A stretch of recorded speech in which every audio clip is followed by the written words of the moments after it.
Leftov en hébreu, un bon cœur en français, c'est le nom donné à une très belle association créée il y a plus de 20 ans pour aider des milliers de personnes qui se trouvent malheureusement en situation de précarité. Pour en parler, je me trouve avec Mendy Attal, président et fondateur de l'association, et David Sarfati, expert comptable de l'association. Comment allez-vous? Bonjour Roman. Ça va, vous allez bien? Très bien. Merci en tout cas d'être venu ici au studio d'Allogie le Live. Mendy, ma première question est pour vous. Est-ce que vous pouvez nous présenter un peu Leftov pour ceux qui ne connaissent pas encore l'association? Alors, Leftov a été créé il y a à peu près 20 ans avec Freddy Boukris et Nathalie Boukris dans une petite ville qui s'appelle Chevilly-la-Rue. Au début, c'était pour aider des gens de la communauté. Et avec le temps, on a développé en fonction des besoins. Et aujourd'hui, Leftov a 20 projets. Chaque projet est un projet indépendant qui est géré par un bénévole. Leftov en quelques chiffres, donc j'ai fait ma petite enquête. C'est quand même déjà plus de 5000 personnes aidées, 600 colis alimentaires, 500 cartables, 5500 repas de Shabbat. Leftov soutient et aide les familles les plus démunies à vivre dignement au travers de 3 pôles d'activité: l'aide alimentaire, l'aide à l'enfance, le lien social. Est-ce que vous pouvez me décrire un peu les différentes actions? Alors Roman, tu reprends vraiment toutes les actions de Leftov, c'est très juste. Ce qu'il faut savoir, c'est que Leftov, c'est avant tout et surtout 250 bénévoles. Parce que Leftov a été créé, je pense que Mendy, Freddy et Nathalie ne pouvaient pas s'imaginer le besoin qui existait. On pensait, et avec d'année en année, avec le fil de temps, les bénévoles se sont mobilisés. Et ce qu'il faut bien comprendre, et c'est vraiment l'ADN de Leftov, c'est que avant tout, c'est un bénévole. À la base, c'est un donateur. C'est un donateur qui vient, qui va donner de l'argent, qui va participer et qui va se rendre compte que finalement, il souhaite s'investir également, il consacrer du temps, de l'énergie, aller à la rencontre, aller à la rencontre de la famille nécessiteuse, et il va, à un moment ou à un autre, venir nous voir et nous dire je voudrais m'investir autrement en créant, en mettant sur pied un projet. Je prends toujours l'exemple, ça c'est parlant, du panier de Pessah, où oui, bien sûr, les bénévoles vont confectionner le panier de Pessah, auparavant même acheter au meilleur prix la meilleure marchandise, mais à un moment, ils vont également venir, prendre leur voiture personnelle, porter le colis et aller le livrer. Donc ils l'ont payé, ils ont pris de leur temps, parfois avec leurs enfants, ils vont les livrer, rencontrer, partager un moment avec la famille nécessiteuse, pas uniquement leur amener un colis, mais leur amener de l'amour, d'où le nom. Je pourrais donner aussi un autre exemple, par exemple l'épicerie sociale cachère. Est-ce que vous pouvez m'expliquer comment ça fonctionne, Mendy? Qu'est-ce qu'on peut trouver comme produit? Il y a 2 épiceries, une épicerie à Montreuil et une à Boissy. L'épicerie de Montreuil, c'est une petite épicerie, on aide les familles en très très grande difficulté, où là on donne à manger aux familles gratuitement. D'accord. On les reçoit personnellement, c'est sous rendez-vous. Donc il y a, en plus de l'alimentaire, il y a l'accueil. Boire un café, recevoir la famille, discuter avec elle, voir, c'est le moyen de voir s'il n'a pas d'autres problèmes. Et là, on a une bénévole qui s'appelle Sigal, qui va essayer de voir s'il n'a pas besoin d'autre chose. Donc c'est aussi le lien social. Et des fois, un café, c'est peut-être plus qu'un aliment. Il y a une deuxième épicerie, alors ça c'est un peu révolutionnaire, qui est à Boissy. C'est une épicerie qui fait 300 mètres carrés en collaboration avec le FSJU. Et là, on vend tout à petit prix pour que les familles un peu plus grandes, qui ont des moyens, qui gagnent leur vie, mais c'est compliqué, ils peuvent acheter. Alors, avec une carte, il y a plusieurs tarifs. Il y a tout ce qu'il faut. Ce n'est pas des produits qui sont périmés ou quoi. C'est aussi bien alimentaire que non alimentaire. Et là, les gens, ils viennent avec leur caddie, c'est beau, c'est joli, il y a une petite cafette. Les gens, ils font leurs courses normalement et ils partent et ils gagnent souvent 30-40% du prix normal. En parlant de l'FSJU, vous allez aussi construire la maison de la solidarité. J'ai lu ça, pour accueillir, loger des femmes seules ou avec leurs enfants, qui malheureusement vivent des moments très difficiles, violence, précarité. Comment va concrètement s'organiser ce partenariat avec le FSJU pour construire cette maison? Alors, c'est un immeuble où, si Dieu veut, on va avoir 10 appartements, plus précisément pour les femmes battues. Donc c'est un projet qui va démarrer très bientôt. Alors nous, on porte le projet. Et on a trouvé le local, on va faire construire l'immeuble. Et ensuite, le FSJU prend la relève sur le fonctionnement de l'accueil, l'accompagnement, parce il faut un savoir-faire. C'est extrêmement délicat. Une femme, quand elle subit des violences, c'est un métier. Sur le plan psychologique. Voilà, c'est pas nous, ça c'est le FSJU qui prend la relève. Et donc, il y a une forme de collaboration avec eux. Et je profite pour les remercier et pour les féliciter parce qu'ils sont tout le temps là avec nous quand il faut.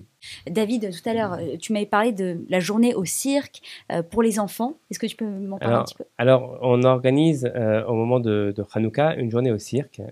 Et c'est un petit peu, pour te décrire un petit peu l'atmosphère qui règne lors de cette journée, c'est que toi et moi, on va aller réserver notre billet de cirque, on va payer notre billet et on va se retrouver à côté d'une autre personne qui, lui, en fait, l'Eftol lui aura offert son billet de cirque. Et c'est valable également pour le paquet de popcorn et ainsi de suite. Et l'avantage de ça, c'est qu'en fait, et c'est valable pour Pourim également demain, parce qu'on organise un michté dans le même état d'esprit, où on va pouvoir partager du temps avec une famille qui a besoin parfois de parler, d'être à l'écoute, et ça permet, en fait, financièrement parlant, parce que c'est aussi un des points forts de l'EFTOR, on va en parler dans quelques instants, de par mon statut, mais de permettre également d'avoir une journée qui est quasiment, qui ne coûte rien à l'EFTOV, mais qui permet de donner à plus de 1000 personnes une journée au cirque.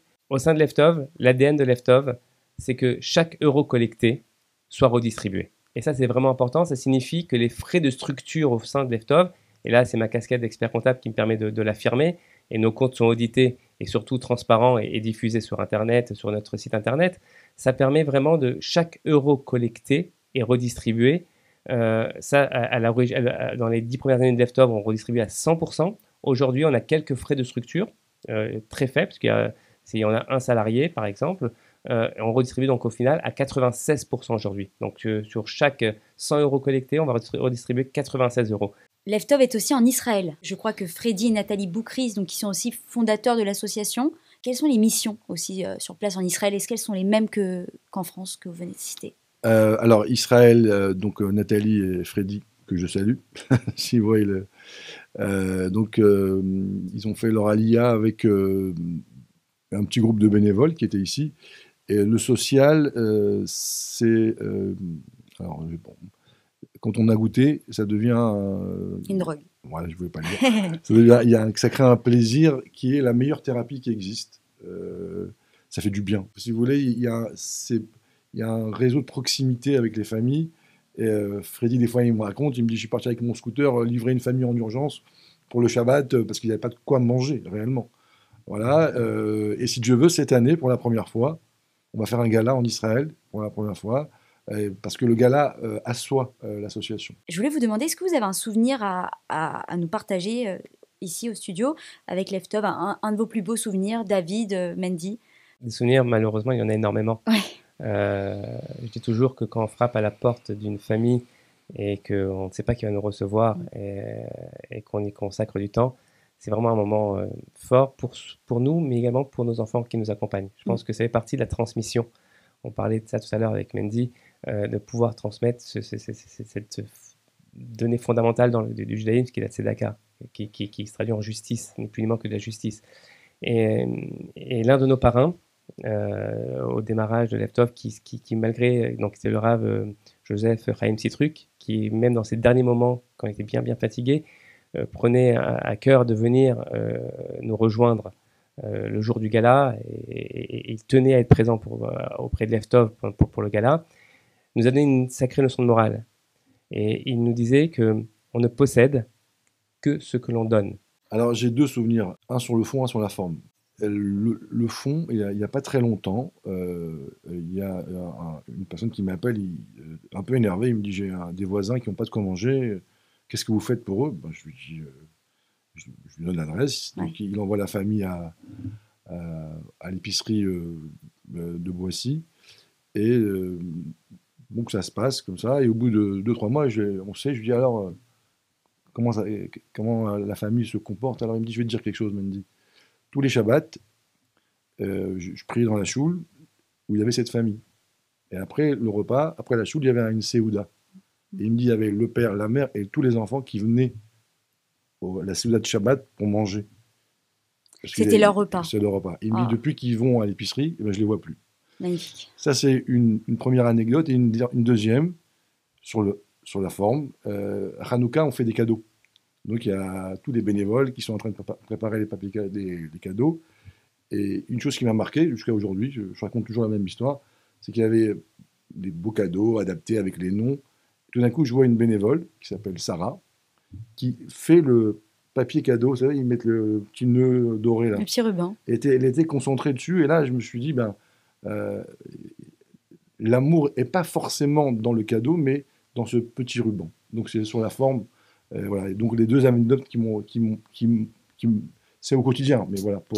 Qui vous ont marqué, pardon. Ce sont de très belles anecdotes, c'est vrai. Et comment faut-il faire pour intégrer la grande famille des bénévoles de Leftov? Je crois que sur le site, récemment, il y a il y a un onglet, il y a une bénévole qui s'occupe, Julie, qui s'occupe que de ça, de recevoir les bénévoles et de voir sur quel projet peut être adapté. Le site est très bien fait. Vous avez aussi un magazine, la Gazette Leftov. C'est tout récent, ça, non? Alors, la Gazette Leftov, ça fait la 2e fois. Donc, effectivement, c'est tout récent. C'est une nouvelle bénévole qui nous a rejoint il y a 1 an et qui est douée pour ça. Donc, je l'ai lu, j'ai eu beaucoup de plaisir. C'est vraiment un point fort. Tu soulèves l'histoire de la Gazette, mais en fait, c'est ce que disait Mendy.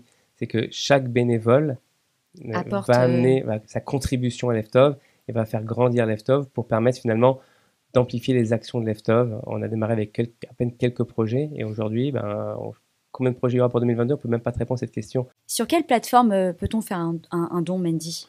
Alors, donc, vous pouvez aller sur Internet, sur le site leftov.fr. Et là-bas, il y a un onglet pour faire un don. Merci beaucoup d'être venu aujourd'hui. Mendy Attal, président fondateur. David Sarfati, expert comptable de l'association. Merci de nous avoir Un dernier mot pour Allogie le live, si vous souhaitez faire passer un message. Merci de nous avoir accueillis aussi bien.